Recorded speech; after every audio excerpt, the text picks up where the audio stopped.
Hello dear students, welcome in ASC starter.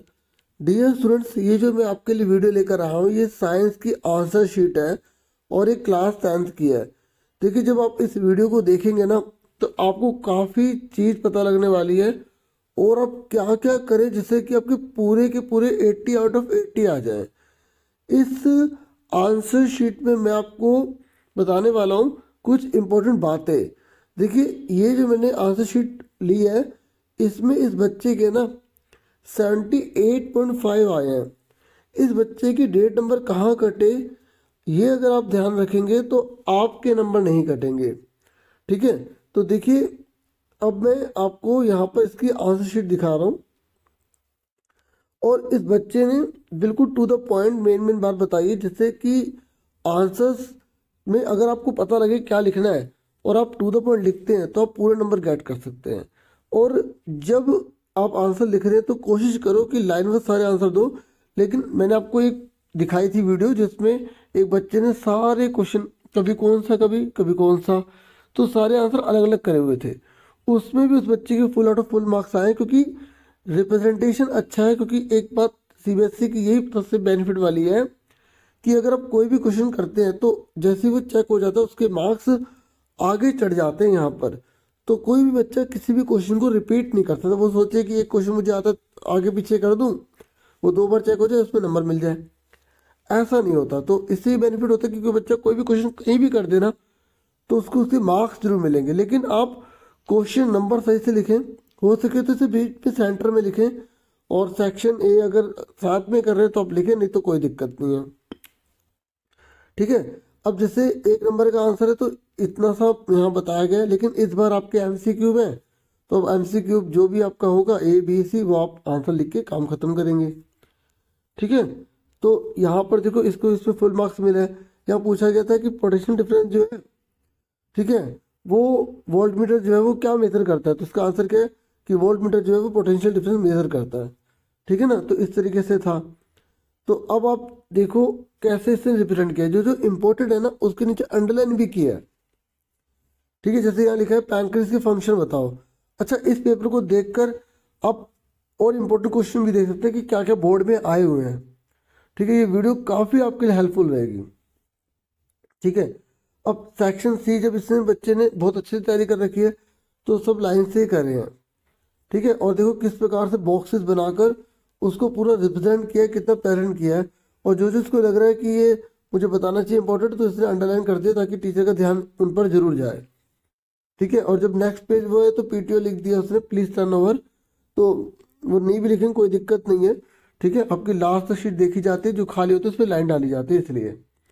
ठीक है, इसको हर क्वेश्चन में जो है फुल मार्क्स मिले। अब देखो जो पिक्चर की बात आती है, देखो पिक्चर भी बहुत नीट एंड क्लीन बनाई है और ये नहीं कि बहुत ज़्यादा एक्सप्लेन किया है, टू द पॉइंट लिखा है, पिक्चर के थ्रू सारी बातें बता दी है। ठीक है, किस तरीके से डिस्पर्जन होता है। ठीक है, कि वाइट लाइट जो होती है वो 7 कलर में टूट जाती है, पूरी अच्छी तरह से इसने रिप्रेजेंट कर दिया। टू द पॉइंट मेन बात यहाँ पर बता दी है। ठीक है, और देखो अब इस बच्चे के मार्क्स कहाँ कटे वो मैं आपको यहाँ दिखाऊंगा, आने वाला है। ठीक है, तो ये देखिए जो आपने चैप्टर नंबर 7 पढ़ा होगा किस तरीके से इंफॉर्मेशन जाती है, ये पूरा किस तरीके से दिखा रखा है। और साइंस की तैयारी अगर आप कर रहे हैं तो मैं आपको वही बोलूँगा, एनसीईआरटी और सपोर्टिंग मटेरियल अच्छे से करें, आपकी बहुत अच्छी तैयारी हो जाएगी। ठीक है, बाकी सैम्पल पेपर्स कर लें जो 3-4 होते हैं। और ये आप देख रहे हैं तो इसको भी आप देख लें, जिन्होंने पढ़ रखा है वो देख सकते हैं कि क्या क्या क्वेश्चन इसमें आए हैं। अब देखो यहाँ पर इस बच्चे के ना 1 नंबर यहाँ कट गया।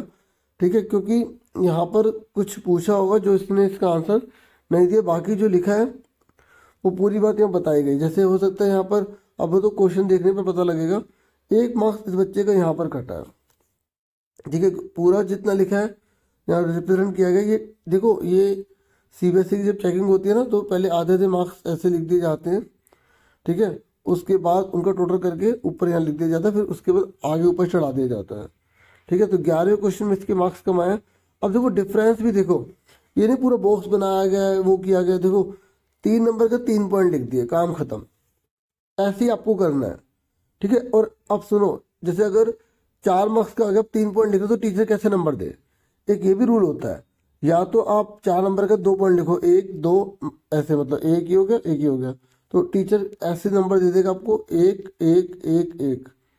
ठीक है, अगर आप 4 मार्क्स का कोई आया डिफरेंस और आप 3 पॉइंट लिख रहे हो तो टीचर कैसे नंबर दे, तो इसलिए फिर आपको 1 1 1 मिलेगा, फिर एक कट जाता है। मतलब मैं आप समझ गए ना कि जब डिफरेंस आए तो 3 नंबर का है तो आप 3 ही पॉइंट्स लिखो। ठीक है, इस तरीके से, बिल्कुल सिंपल तरीके से। अब ये देख लो कितने अच्छे से, बिल्कुल ये नहीं कि राइटिंग बहुत अच्छी करने के चक्कर में आप अपनी स्पीड कम कर दो, ऐसा कुछ नहीं किया गया। आप देख लो बिल्कुल सिंपल तरीके से पूरा बताया गया। ठीक है, ये अब ये तो आपको इस बार नहीं करना क्योंकि ये चैप्टर आपके 5 से वो इस बार डिलीटेड है। ठीक है, तो आगे देखो, और ये रिएक्शन वगैरह है उसको यहाँ पर लिखा गया है। आप पढ़ेंगे ना लैंग्वेज आपको पता लगेगा, बिल्कुल सिंपल लैंग्वेज में लिखा है और बहुत ही अच्छे से मतलब बता दिए, टू द पॉइंट जो क्वेश्चन होगा। ठीक है, बाकी इससे पढ़ के आप क्वेश्चन का आइडिया भी ले सकते हैं। और ये जो क्वेश्चन ऐसा आता है चैप्टर नंबर 12 से आपके इलेक्ट्रिसिटी से, है ना, तो उसका यहाँ पे कैलकुलेशन किया गया है, तो आप इसे पढ़ के देख सकते हैं कैसे लिखा है। और ये प्रूव करने के लिए भी आता है ना, तो वो यहाँ पर आंसर था। ठीक है, और फिर न्यूमेरिकल भी इससे अटैच होगा। तो ये तो क्वेश्चन आप इसमें से देख के कर लेना प्रैक्टिस। और राइट हैंड थंब रूल है तो वो आपको पता है कैसे है। ठीक है, राइट हैंड थंब रूल। और ये क्वेश्चन नंबर 18 है, और यहाँ पर आप देख सकते हैं माइनस है तो लेंस का फॉर्मूला है, और देखो लिखा भी है बाय लेंस फॉर्मूला, तो उसको किस तरीके से रिप्रेजेंट किया है, और लास्ट में आंसर कैसे बताया। क्योंकि बहुत से बच्चे जानना चाहते हैं कि जैसे किसी बच्चे के अगर फुल मार्क्स आए या लगभग फुल आए तो वो कैसे करता है। आप देख सकते हो बिल्कुल सिंपल तरीका है। ठीक है, इसको देखो काफ़ी अच्छे से बनाया गया, और ये तभी हो पाएगा जब आपकी प्रैक्टिस अच्छी है। ठीक है, आप हाथ से भी बना सकते हैं, बस थोड़ा सा जो है इस प्रकार से बनाए कि आपकी साफ सफाई हो। ठीक है, और देखो आधा नंबर इस बच्चे का यहाँ कट गया, क्योंकि यहाँ 5 पॉइंट है, 6 थे तो एक कम बताया, इसका आधा नंबर कट गया। बाकी पूरी जो बात यहाँ पर देखो टू द पॉइंट बताइए, जैसे कॉन्ट्रासेप्टिव मेथड थे तो उसके क्या एडवांटेज थे, क्या फ़ायदे थे, तो 3 पॉइंट है, 3 बता दिया। और देखो 3 है तो आधे नंबर के हिसाब से टीचर ने दे दिया। ठीक है, और आधा नंबर यहाँ बता दिया कि प्रिवेंट करता है। इसको इस तरीके से देखो, जैसे क्वेश्चन है ना जितने मार्क्स का उसके हिसाब से आप करो। जैसे अगर वो 2 मार्क्स के आप 4 पॉइंट बता रहे हो तो आधे नंबर के अगर 4 पॉइंट है तो आधे नंबर के गिने जाएंगे। तो इस प्रकार से लिखना, ठीक है ना, समझ रहे हो ना आप। तो क्वेश्चन नंबर कैसा है उसके हिसाब से करना, पॉइंट्स उतने लिखना। ठीक है, ज़्यादा के चक्कर में अगर नुकसान ना हो आपका। ठीक है, समझ रहे हैं ना मैं क्या कह रहा हूँ। तो अब ये रिएक्शंस हैं, ये देखिए 21 क्वेश्चन है, एसिड और बेस में डिफरेंट था, न्यूट्रलाइजेशन रिएक्शन के बारे में पूछा था, फिर उसकी यहाँ पे इक्वेशन बता दी, फिर फॉर्मेशन ऑफ एसिडिक सोल्ट पूछा होगा क्वेश्चन में, बेसिक सोल्ट का पूछा, ठीक है, और न्यूट्रल सोल्ट का।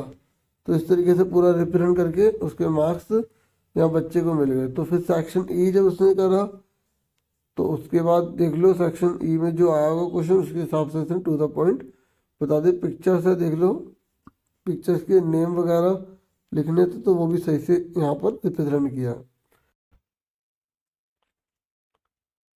और अब आपको भी आइडिया होगा कि कैसे पेपर होता है, बच्चे कैसे करते हैं, इतना बड़ा हुआ नहीं लेना चाहिए, कैसे करना है, कैसे राइटिंग वगैरह, ऐसा कुछ नहीं है। ठीक है, देख लो बस सही आपकी बात होनी चाहिए, जो क्वेश्चन में पूछा उसके अकॉर्डिंग होनी चाहिए, आपको फुल मार्क्स मिल सकते हैं। ठीक है, और मेरी तरफ से आप सबको बहुत बहुत ऑल द बेस्ट, खूब मन लगा के पढ़ो, और इन क्वेश्चन के जो आप आंसर देख रहे हैं इसको देखकर आप आइडिया लो कैसे कैसे क्वेश्चन आए हैं। ठीक है, तो मैं दोबारा से कहूँगा आप एनसीईआरटी सपोर्टिंग मटेरियल और सैम्पल पेपर्स 4-5 कर ले, बहुत अच्छी तैयारी आपकी हो जाएगी। और सीबीएसई ने क्वेश्चन बैंक भी इशू कर दिए हैं जो बहुत इंपॉर्टेंट है, केस स्टडी वाले, तो उसकी तैयारी जरूर करना है क्योंकि वो सीबीएसई ने इशू किए हैं, तो उसमें कुछ तो ज़रूर आएगा। अपना पूरा ध्यान रखें। Thank you for watching and listening carefully. हाँ, वो सीबीएसई क्वेश्चन बैंक आप लिख के ऐसे स्टार्ट लिखो, वो वाली वीडियो आ जाएगी, डिस्क्रिप्शन में लिंक मिल जाएगा। Thank you.